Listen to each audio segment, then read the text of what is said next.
मुझे सब खबर है तो तू नाकाम मोटी आयो आही छा तो जो जादू इनके खत्म न करे सजो। हाँ उन्हनि खे मूं ॾाढा जादू हुया पर उन्हनि ते असर कोन थियो छो त उन नौजवान जे गिचे में अली जो नालो हो। डमरू तो के एक दफा मौको ॾियां थो वञ उन नौजवान खे खत्म करे छॾ। जेकॾहिं ओ नौजवान मुझी जादू नगरी में पहुंची वियो तू पंहिंजो पान खे हिन धरतीअ ते जिंदा न समझजा। हाँ वञ हलो मकाशा काली चरण दीपा चरण शल्पक टकटकिनी पापूरो सपासीली छकाशुलो टपटरी शो कालूशा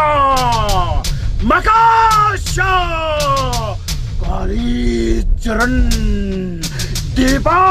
चरण शल्पक शो।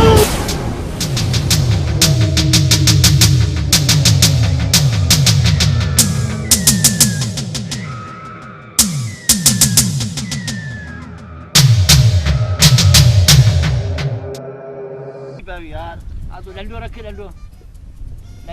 डंडे माथे कोन तो कटे कालूशा मकाशा मुखे ठाबती काली चरण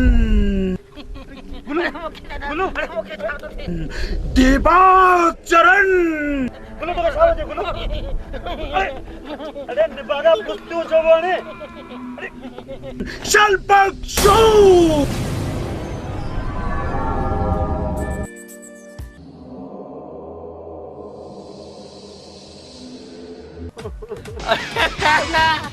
अरे नुबागा मूसा केड़ो वेल थियो रे अरे जुलुम थियो मूसा अरे आऊ गदर किए थियस अरे तने तो के ता तो नुबागा पई थी हली सही आती अरे की ब्या माणू ता मूसा के लई रे पी अरे हटाओ टकरान दो दे आज अरे आज छने तू छा करे छडोई अरे गाल बुध तोके खबर आ नुबागा ते मुके नालो पेला तेने करे मुते तो जादू वाला कंदो ही कोन और तोके मानो मान गदा बनाए जरिया छा करे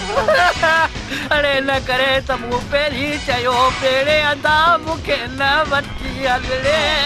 पर तू कोन मुड़े अदा के गलाई अरे रोन अरे हली किते को एड़ो को नमूनो गोलू तो वापस सही थी यार ला तोखे त अली जो नालो गिची में पियो अरे मु एड़ो नालो मुंजे गिची में हुजे आ त मुंजा हे हाल कोन थी ना हे हाल पुछड़ा हाल अरे पर आऊं छा करे निभागा आऊं ने शहजादी के वनी गोलियां उन कमला के जादू करे मोड़िया ये तोखे कदा करे बकरिया ने जंग में